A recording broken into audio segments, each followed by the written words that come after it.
Hello students, आज हम लोग क्लास 10th के दूसरा जो चैप्टर है वर्क पावर एंड एनर्जी उसके सेक्शन ए के न्यूमेरिकल पोर्शन पर आ रहे हैं।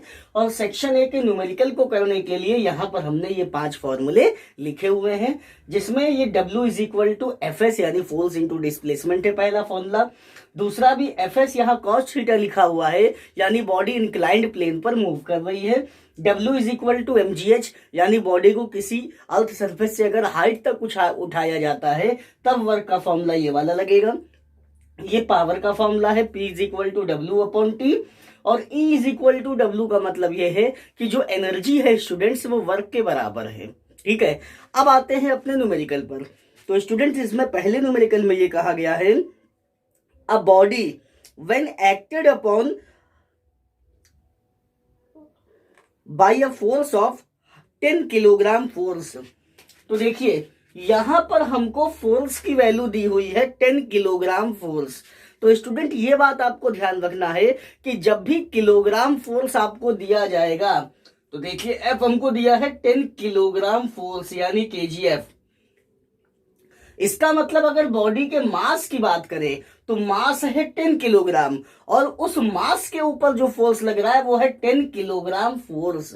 और स्टूडेंट ये न्यूटन नहीं है और फोर्स का यूनिट होता है न्यूटन। तो हम लोग को जब भी किलोग्राम फोर्स दिया होगा तो किलोग्राम फोर्स को हम लोग कन्वर्ट करेंगे न्यूटन में। कैसे कन्वर्ट करते हैं अभी आगे डिस्कस करेंगे, पहले जरा आगे क्वेश्चन देख लेते हैं। आगे लिखा है गेट्स डिस्प्लेस्ड बाई 0.5 मीटर यानी जो डिस्प्लेसमेंट है स्टूडेंट ये है 0.5 मीटर। आगे कहा गया है calculate the work done by the force. अब वर्क डन हमको फाइंड करना है यानी W, लेकिन इसमें 2-3 कंडीशन दी हुई है। तो अभी हम पहली कंडीशन की बात कर रहे हैं। पहली कंडीशन में ये है when the displacement is in the direction of force, यानी जो डिस्प्लेसमेंट है ये फोर्स की डायरेक्शन में है। डिस्प्लेसमेंट स्टूडेंट फोर्स की डायरेक्शन में है, इसका मतलब बॉडी के ऊपर फोर्स हम आगे लगा रहे हैं तो बॉडी डिस्प्लेस भी आगे ही कर रही है। तो दोनों सेम डायरेक्शन में है तो इनके बीच में कोई भी एंगल नहीं बनेगा, यानी थीटा की वैल्यू होने वाली है 0 डिग्री। अब इस कंडीशन में हमको फोर्स का फॉर्मूला निकालना है, वो वर्क का फॉर्मूला हमको निकालना है। लेकिन स्टूडेंट फिर वही वो बात फंसती है कि एफ की वैल्यू किलोग्राम फोर्स में दी है जबकि एफ का यूनिट होता है न्यूटन। तो स्टूडेंट एक बात आपको ध्यान रखनी है कि जब भी किलोग्राम फोर्स को हमें न्यूटन में कन्वर्ट करना होता है तो ये आप 9th क्लास में भी पढ़े होंगे कि हम जी से मल्टीप्लाई करते हैं। जी का मतलब ग्रेविटेशनल एक्सीलरेशन, यानी कहने का मतलब ये है कि 1 किलोग्राम फोर्स में जो है जी न्यूटन होते हैं। जी का मतलब ग्रेविटेशनल एक्सीलरेशन। और यहां स्टूडेंट इस क्वेश्चन में हमको जी की वैल्यू दी हुई है 10, तो यहां पर हम लोग मल्टीप्लाई करेंगे 10 से, यानी ये 100 न्यूटन का फोर्स लग रहा है। तो आ जाते हैं वर्क के फॉर्मूले पर। अब देखिए एंगल भी दिया है तो यही वाला लगा देते हैं, F into S cos theta. Theta की जगह 0 डिग्री रख देंगे या पहले वाला भी लगा सकते हैं, क्योंकि जब एंगल 0 डिग्री हो तो ये वाला फॉर्मूला भी वर्किंग में रहता है। तो एफ की जगह स्टूडेंट हम लोग लिख लेंगे ये 100 न्यूटन। एस की वैल्यू हमको दी हुई है 0.5 और कॉस 0 डिग्री की वैल्यू हम सभी लोग जानते हैं कि 1 होती है। अब जब इसको मल्टीप्लाई करेंगे तो 5 का 100 से मल्टीप्लाई हो जाएगा 500। और देखिए एक प्लेस के पहले पॉइंट लगा है तो हमने पॉइंट लगा लिया, यानी पहली कंडीशन में जो वर्क डन आएगा वो स्टूडेंट आएगा 50 जूल। अब सेकंड नंबर पर चलते हैं। इसके सेकंड पार्ट में ये कहा गया है at an angle degree with the force, यानी जो डिस्प्लेसमेंट है वो 60 डिग्री के एंगल पर है। तो थीटा बराबर हो गया स्टूडेंट 60 डिग्री सेकंड कंडीशन में। अब फिर से देखिए यही वर्क का फॉर्मूला लगाएंगे, F S cos theta. Theta की जगह हो जाएगा 60 डिग्री, एफ की वैल्यू वही 100 है, एस की वैल्यू है स्टूडेंट 0.5, कॉस 60 डिग्री की वैल्यू होती है 1/2। अब देखिए इन्हें दोनों का मल्टीप्लाई किया हुआ है तो डायरेक्ट लाके यहाँ पे हम 50 लिख देते हैं और ये अपॉन में 2 आ जाएगा तो ये स्टूडेंट हो जाएगा 25 जूल। यानी जब कोई बॉडी हॉरिजेंटल से किसी एंगल पर चलेगी और एंगल अगर 60 डिग्री होगा तो उस कंडीशन में वो जो वर्क डन है वो हॉरिजेंटल की अपेक्षा जस्ट आधा बचने वाला है। यहां से ये बात क्लियर हो जाती है। अब आते हैं तीसरी कंडीशन में। तो थर्ड कंडीशन में स्टूडेंट्स ये कहा गया है नॉर्मल टू द फोर्स, यानी जो एंगल है वो 90 डिग्री का बन रहा है। तो इस कंडीशन में वर्क का फॉर्मूला हो जाएगा force into displacement into cos 90। अब यहाँ पर हमें स्टूडेंट चाहे तो वैल्यू आप रख लीजिए या नहीं भी रखेंगे तो भी कोई दिक्कत नहीं है, क्योंकि कॉस 90 की वैल्यू होती है 0 और जब 0 का किसी से मल्टीप्लाई करेंगे तो आंसर आने वाला है 0। तो ये स्टूडेंट हमारा हो गया पहला क्वेश्चन। अब आते हैं अपने अगले क्वेश्चन पर। अब देखिए नेक्स्ट क्वेश्चन में क्या कहा गया है, उसके लिए पहले इसको बिगाड़ा देते हैं। नेक्स्ट क्वेश्चन में ये कहा गया है a weight lifter lifted a load of 200 kilogram force. अब देखिए फिर से कहा गया है 200 किलोग्राम फोर्स, तो चाहे तो हम इसको न्यूटन में कन्वर्ट कर लें या किलोग्राम फोर्स अगर हमें दिया हुआ है तो हम किलोग्राम अगर केवल लिखेंगे तो हम एम से भी रिप्रेजेंट कर सकते हैं उस कंडीशन में। तो ये क्वेश्चन हम एम से आपको चाहे तो रिप्रेजेंट करके बता दे रहे हैं। तो एम हमको स्टूडेंट दिया हुआ है मास, 200 किलोग्राम फोर्स है, तो अगर हम केवल किलोग्राम लिखेंगे तो ये मास हो जाएगा और फोर्स भी लिख देंगे तो ये एफ हो जाएगा उस कंडीशन में। आगे ये कहा गया है टू अ हाइट ऑफ, तो एच देखिए हमको दिया हुआ है 2.5 मीटर और आगे ये कहा गया है इन 5 सेकेंड, तो स्टूडेंट्स हमको टाइम दिया हुआ है 5 सेकेंड और आगे ये कहा गया है calculate work done and power developed, तो हमें वर्क डन भी स्टूडेंट्स निकालना है W और पावर डेवलप भी हमको निकालना है P और शायद हमें G की वैल्यू दी है, हाँ जी दी हुई है, G की वैल्यू हमको दी हुई है 10 न्यूटन अपॉन किलोग्राम। अब देखिए इसके हिसाब से क्या करते हैं, ला करके वैल्यू को पुट कर देते हैं। सबसे पहले हमें W निकालना है, तो यहाँ पर बॉडी बिल्डर अर्थ सरफेस से हाइट तक बॉडी को उठा रहा है, तो अर्थ सरफेस से हाइट वाला हमने फॉर्मूला लगा लिया, W is equal to mgh। तो m की वैल्यू हो गई स्टूडेंट 200, g की वैल्यू 10 हो गई और h की वैल्यू हो गई 2.5। अगर यहाँ पे सीधे मल्टीप्लाई करेंगे तो 2.5 का 2 से मल्टीप्लाई हम लिख सकते हैं 5 या 25 का 2 से मल्टीप्लाई 50 लिख लिया और ये हो गया 3 0। अब एक के पहले पॉइंट है तो पॉइंट हमने लगा दिया, तो स्टूडेंट जो वर्क हो जाएगा वो हो जाएगा 5000 जूल। तो 5000 जूल का यहाँ पे वर्क हो रहा है। फिर हमें निकालना है पावर, तो पावर का फॉर्मूला होता है W अपॉन T। अब देखिए तो P is equal to W की जगह हमने लिख लिया स्टूडेंट्स 5000 अपॉन में T है, तो टाइम हमको दिया है 5, तो 5 10 जा 50 हो जाएगा और 2 जीरो लग जाएगा, यानी जो पावर है मैन की वो है 1000 वॉट। उम्मीद है कि आपको ये वाला न्यूमेरिकल भी अच्छी तरीके से समझ में आ गया है। अब बढ़ते हैं अपने नेक्स्ट न्यूमेरिकल की तरफ। तो स्टूडेंट्स नेक्स्ट न्यूमेरिकल में ये कहा गया है कि an electric heater of power 3 kilowatt, एक इलेक्ट्रिक हीटर की हमको पावर दी हुई है 3 किलोवाट। अब किलोवाट को हमें कन्वर्ट करना पड़ेगा वॉट में, पिछले लेक्चर में बताया था एमकेएस सिस्टम में यूनिट है, तो 3 और किलो को हटाएंगे तो 1000 से हमने मल्टीप्लाई कर दिया, यानी ये हो जाएगा 3000 वॉट। इसके बाद देखिए हमसे क्या कहा गया है, इज यूज्ड फॉर 10 आवर, तो ये कितने टाइम तक यूज किया जाता है 10 आवर। अब यहां पर भी देखिए मामला बिगड़ा हुआ है, आवर को हमें कन्वर्ट करना पड़ेगा सेकंड में, एमकेएस को फॉलो करना है।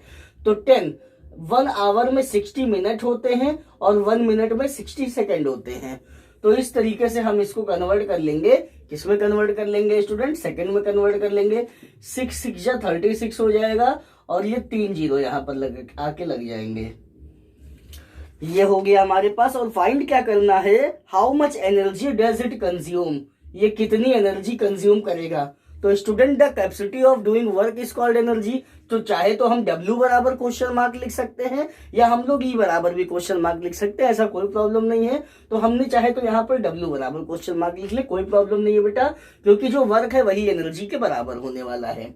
अब इस कंडीशन में हमें एनर्जी तो निकालनी है, लेकिन फर्स्ट नंबर हमें निकालना है किलोवाट आवर में, ठीक है ना। पहला नंबर हमको निकालना है किलोवाट आवर में, कि किलोवाट आवर में एनर्जी की वैल्यू कितनी होगी। तो यहाँ पर देखिए सीधी सी बात है, हम लोग पावर का फॉर्मूला लगा देते हैं, क्योंकि हमें वर्क निकालना है, P दिया है और T दिया है।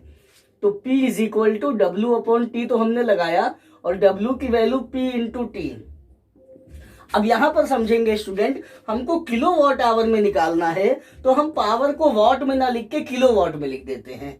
तो ये हमने लिख लिया 3 किलोवाट इंटू टाइम को आवर में देखिए लिखना है, तो आवर में लिख लिया 10 आवर। तो ये सीधी सी बात हो जाएगा 3 × 10 = 30 किलोवाट आवर। तो ये देखिए हमारा पहला आंसर तो ऐसे ही आ जाता है कि एनर्जी किलोवाट आवर में इतनी होने वाली है।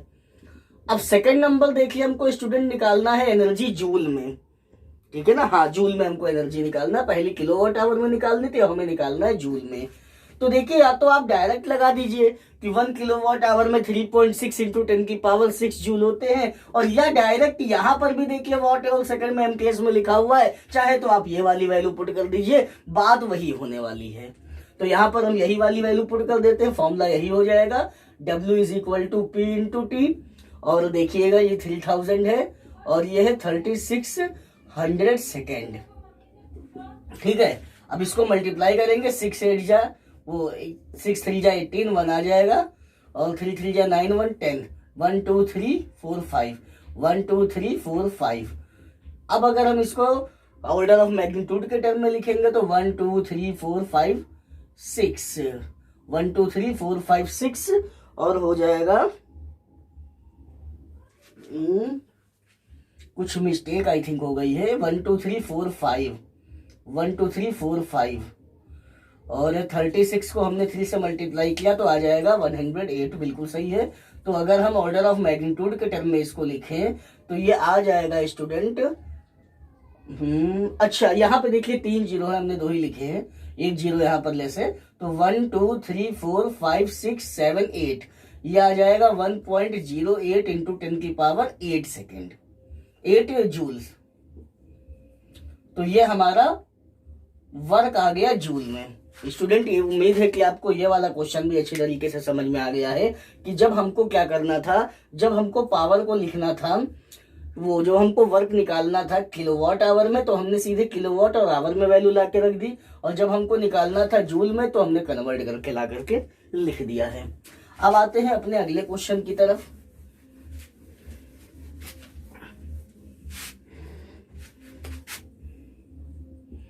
नेक्स्ट क्वेश्चन में स्टूडेंट ये दिया है, अ water pump raises 50 litre of water, ठीक है ना।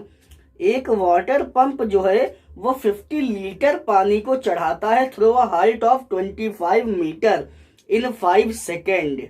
अच्छा देखिए 50 लीटर, तो लीटर का मतलब वॉल्यूम हमें दिया हुआ है 50 लीटर, और वॉल्यूम का यूनिट होता है एमकेएस में मीटर क्यूब, तो 1 लीटर में 10⁻³ मीटर क्यूब होते हैं। तो लाके हम लोग लिख लेंगे 50 × 10⁻³ मीटर क्यूब, और ये पानी को चढ़ा रहा है through a height of 25 metre. तो हाइट हमको स्टूडेंट्स दी है 25 मीटर, और टाइम हमको दिया है t, और ये दिया हुआ है 5 सेकेंड। आगे ये कहा गया है calculate the power of the pump, power यानी हमें p की वैल्यू को फाइंड करना है, ठीक है। आगे देखिए क्या कहा गया है, g की वैल्यू हमको स्टूडेंट 10 ही दी हुई है, जो कि हमारे लिए फायदेमंद होगी। इसके अलावा हमको डेंसिटी ऑफ वाटर दिया है, तो डेंसिटी आप लोग वाटर की वैसे भी जानते होंगे 1000 kg/m³ होती है, गिवन भी है इसमें। अब हमें करना क्या है, हमें पावर का फॉर्मूला निकालना है। तो पावर का फॉर्मूला देखिए आपके सामने लिखा हुआ है W/T, ठीक है। और अब इसके बाद देखिए हिसाब किताब ये बनता है कि हमें दिया हुआ है वर्क डन और अपॉन में टाइम, और पानी किसी हाइट पे चढ़ाया जा रहा है, तो यानी जब कोई बॉडी अर्थ सरफेस से किसी हाइट तक उठाई जाती है तो वर्क की जगह हम लोग ये फॉर्मूला यूज कर सकते हैं mgh। तो W की जगह हमने लिख लिया mgh और अपॉन में t। और स्टूडेंट ध्यान देने वाली बात यह है कि यहाँ पर हमको मास नहीं गिवन है, हमको स्टूडेंट मास की जगह दिया है वॉल्यूम और डेंसिटी। तो हम लोग एक फॉर्मूला लगा सकते हैं डेंसिटी का, मास अपॉन वॉल्यूम। तो यहां से अगर मास की वैल्यू निकालें तो डेंसिटी इंटू वॉल्यूम हो जाएगा, और ये मास की वैल्यू ला करके हम लोग यहाँ पे रखने वाले हैं। तो P = m की जगह ये हो जाएगा डेंसिटी इंटू वॉल्यूम और साथ में GH/T। अब लाके स्टूडेंट्स हम लोग सबकी वैल्यू को यहाँ पर पुट कर देंगे और बस इसका गेम ओवर हो जाएगा। तो डेंसिटी पानी की हो गई 1000 यानी 10⁻³ हो जाएगी। इसके अलावा वॉल्यूम देखिए दिया हुआ है 50 × 10⁻³ ठीक है। जी की वैल्यू हमको दी हुई है स्टूडेंट 10 और हाइट दी हुई है स्टूडेंट्स 25 मीटर। और अपॉन में देखिए हमको टाइम दिया हुआ है, तो टाइम है 5 सेकेंड। अब अगर स्टूडेंट हम लोग इसको सॉल्व करना शुरू करें तो -3 + 3 ये कैंसिल हो जाएगा, 5 10 जा 50 ये कैंसिल हो जाएगा, 25 का देखिए 100 से मल्टीप्लाई यानी 2500 वॉट। यानी ये जो मोटर पंप है इसकी पावर स्टूडेंट है 2500 वॉट। अब आते हैं अपने नेक्स्ट क्वेश्चन की तरफ। नेक्स्ट क्वेश्चन में देखिए क्या कहा गया है। नेक्स्ट क्वेश्चन में ये कहा गया है the power of a motor is 40 kilowatt. Power हमें दिया है 40 यानी 40 किलोवाट। किलोवाट में देखिए हमको स्टूडेंट दिया हुआ है, हम केस में पावर का यूनिट होता है वॉट, तो किलो हटा देंगे, 10 की पावर 3 लगा दिया और वॉट हो गया। आगे ये कहा गया है एट वॉट स्पीड। स्पीड का मतलब हम वेलोसिटी यहां ले सकते हैं, सीधी लाइन में बॉडी मान लेंगे चल रही है, तो यानी हमको वेलोसिटी फाइंड करनी है। Can the motor raise a load of 20,000 newton. यानी हमें वर्क फोर्स दिया है स्टूडेंट 20,000 न्यूटन, ठीक है, कि कितनी, हमको ये कहा गया the power of a motor is 40 kilowatt की एक मोटर का पावर जो है वो 40 किलोवाट है। आगे ये कहा गया है at what speed can the motor raise a load of 20,000 newton. यानी 20,000 न्यूटन का एक लोड उठाना है तो वो मोटर कितनी स्पीड से उठा सकती है। तो अब स्टूडेंट इसी पर आते हैं हम लोग, तो हमको सीधे हम लोग पहले फॉर्मूला लगा देते हैं पावर का। पावर का फॉर्मूला हो गया वर्क अपॉन टाइम, ठीक है। अब थोड़ा सा देखिए यहाँ पे दिमाग लगाने की जरूरत है, हमको निकालना है स्पीड। अब देखिएगा यहाँ पर, तो P is equal to W, W की जगह हमने फॉर्मूला लगा लिया FS, F into S, upon में ये T लिखा है, और ये देखिए S अपॉन T यानी डिस्प्लेसमेंट अपॉन टाइम, और डिस्प्लेसमेंट अपॉन टाइम यानी हो जाएगा ये वेलोसिटी। तो S अपॉन T की जगह स्टूडेंट हम लोग वेलोसिटी भी लिख सकते हैं, तो P इज इक्वल टू हो जाएगा F इंटू V। तो P की जगह हमने लिख लिया 40 और ये 10 की पावर 3, या 3 जीरो ही आप लोग लगा लीजिए आगे, उसमें भी कोई दिक्कत वाली बात नहीं है। इज इक्वल टू F दिया है 20 और ये 20,000 और वेलोसिटी हो गई स्टूडेंट V। तो 1 2 3 4 1 2 3 4, ये 4 जीरो तो देखिए ऐसे ही कैंसिल हो गए, और 2 2 जा 4, यानी जो वेलोसिटी है स्टूडेंट वो होने वाली है 2 मीटर पर सेकेंड। यानी 1 सेकेंड में लोड जो है वो 2 मीटर की हाइट तक उठ जाएगा। अब आते हैं एक और न्यूमेरिकल यहां पर कर लेते हैं हम लोग। नेक्स्ट न्यूमेरिकल में देखिए ये कहा गया है कि a boy weighing 350 Newton, Newton का मतलब आप मान लीजिए फोर्स ही दिया हुआ है 350 न्यूटन का, तो एक लड़के का फोर्स है 350 newton, climb up to 30 step, यानी वो जो है सीढ़ी चढ़ रहा है या जीना चढ़ रहा है, और वो 30 जीने या 30 सीढ़ियां चढ़ता है ऊपर। आगे ये कहा गया है ईच 20 सेंटीमीटर हाई, और जो एक सीढ़ी की हाइट है वो है स्टूडेंट 20 सेंटीमीटर। तो एक जीने की हाइट 20 सेंटीमीटर है, वैसे वो 30 स्टेप चढ़ता है, तो जो टोटल हाइट है जरा हम लोग वो निकाल लेते हैं। तो 30 स्टेप चढ़ता है, एक जीने की हाइट अगर 20 सेंटीमीटर है तो 30 स्टेप की हाइट कितनी हो जाएगी, हमने 30 से मल्टीप्लाई कर दिया, तो 3 2 जा 6 हो जाएगा और डबल जीरो, यानी 600 सेंटीमीटर। अब MKS सिस्टम में है, देखिए हमको MKS सिस्टम में करना पड़ेगा और ये है CGS में, तो 600 सेंटीमीटर की जगह हम लोग लिख सकते हैं 6 मीटर। आगे ये कहा गया इन 1 मिनट, टाइम भी हमको दिया है, तो T हो गया स्टूडेंट्स 1 मिनट, 1 मिनट में 60 सेकंड होते हैं, तो हमने 60 सेकंड ला करके लिख लिया। Calculate the work done and power spent, तो वर्क डन यानी हमें स्टूडेंट्स W की वैल्यू निकालनी है, और पावर यानी हमें P निकालना है। अब सीधी सी बात है कि बच्चा किसी हाइट तक चढ़ रहा है, तो ये वाला फॉर्मूला हमने लगा दिया, कोई दिक्कत वाली बात नहीं है, W is equal to mgh। अब आप लोग ये समझ रहे होंगे कि भाई यहाँ तो mg है, हमें दिया हुआ है f, तो आपने फॉर्मूला पढ़ा होगा f is equal to mg, जो बॉडी के वेट के बराबर हो जाता है, तो mg की जगह f लिख सकते हैं और इंटू h। तो f की वैल्यू हो गई स्टूडेंट 350 और h हो गया 6। अब इसको मल्टीप्लाई करेंगे तो 6 5 जा 30, 3 आ जाएगा, 6 3 जा 18 19 20 21 और ये 0, यानी जो बच्चे की पावर है वो जो क्या को बोलते हैं वर्क जो कर रहा है बच्चा, वो 2100 जूल का कर रहा है। अब हमें पावर निकालना है, तो पावर का फॉर्मूला आप सभी लोग जानते हैं, W/T होता है, उधर लिखा भी हुआ है। तो P is equal to W की जगह हमने ला के लिख लिया 2100 और T की जगह हो गया 60। अब देखिए ये 0 से 0 कैंसिल हो गया, 6 3 जा 18 हो गया, 19 20 21 यानी 30 बचा, 6 5 जा 30, यानी जो बच्चे की पावर है स्टूडेंट्स वो है 35 वाट या 35 वाट। स्टूडेंट्स ये उम्मीद है कि आपको ये जो लेक्चर है अच्छी तरीके से समझ में आ गया है, और अगर आपको समझने में कोई प्रॉब्लम हो या कोई क्वेरीज हो तो नीचे कमेंट सेक्शन में जाएं और कमेंट करें। हम आपके सवालों का जवाब देने के लिए हाजिर हैं। जल्दी ही मिलते हैं नए लेक्चर के साथ, तब तक के लिए धन्यवाद। जय हिंद, जय भारत।